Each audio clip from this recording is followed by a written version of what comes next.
If we had done our jobs as citizens, we would never have reached this point. Most of us are completely ignorant as to even the most basic functions of our government. We have truly become a nation of sheep. And sheep are always eventually led to slaughter. It is time to stand up in the manner of our forefathers and walk like men. You must understand that, real or not, the purported presence of aliens have been used to neutralize certain widely different segments of the population. Don't worry, the benevolent Space Brothers will save you. It can also be used to fill the need for an extraterrestrial threat to justify the formation of a new world order. The aliens are eating us. The most important information that you need to determine your future actions is that this new world order calls for the destruction of the sovereignty of nations, including the United States. The new world order cannot and will not allow our Constitution to continue to exist. The new world order will be a totalitarian socialist system. We will be slaves shackled to a cashless system of economic control. If the documentation that I viewed while I was in naval intelligence is true, then what you have just heard is probably closer to the truth than anything ever spoken. If extraterrestrials are a hoax, then what you just heard is exactly what the Illuminati wants you to believe. I can assure you, beyond any shadow of a doubt, that even if aliens are not real, the technology is real. Anti-gravity craft exist, and human pilots fly them. I and millions of others have seen them. They are metal. They are machines. They come in different sizes and shapes. They are obviously intelligently guided. Now, here is an interview with author William Cooper.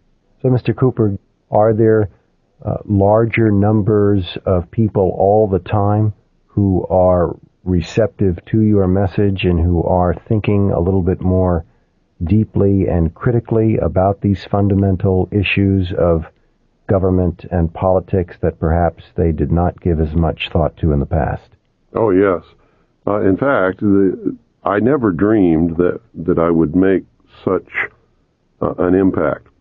When I first began what I'm doing now, which was many years ago, I was lucky if I could travel 1,000 miles and collect 3 people in somebody's living room, none of whom, by the way, would help me pay for expenses or anything else, to sit down and listen to what I had to say. And I did this many times, travel all the way across the country just to talk to 2 or 3 or 4 people in somebody's home and put all the expenses myself. And now I can go to some place like the Salt Dome in Salt Lake City and fill the place up with people who want to come and hear what I have to say. I think the radio broadcast has had a lot to do with it. My book has certainly been the number one underground book in the country for the last 8 or 9 years, and continues to be today.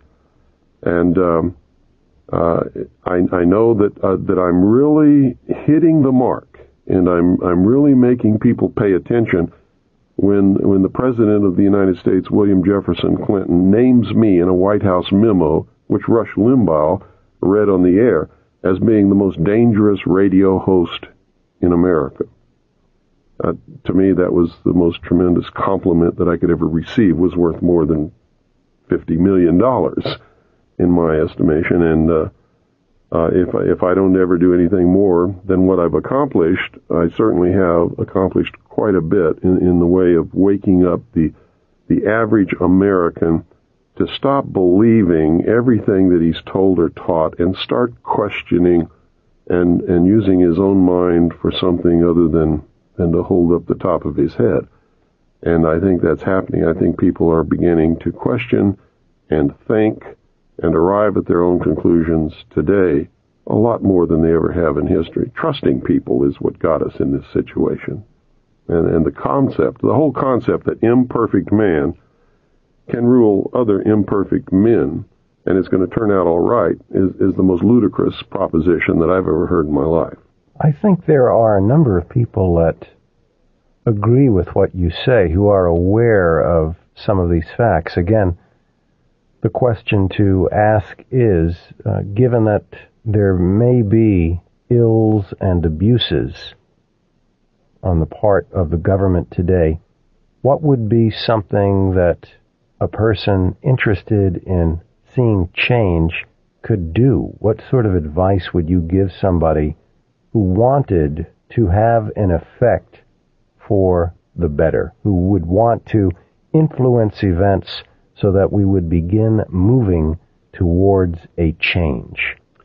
There are only two possible avenues of change at the present time.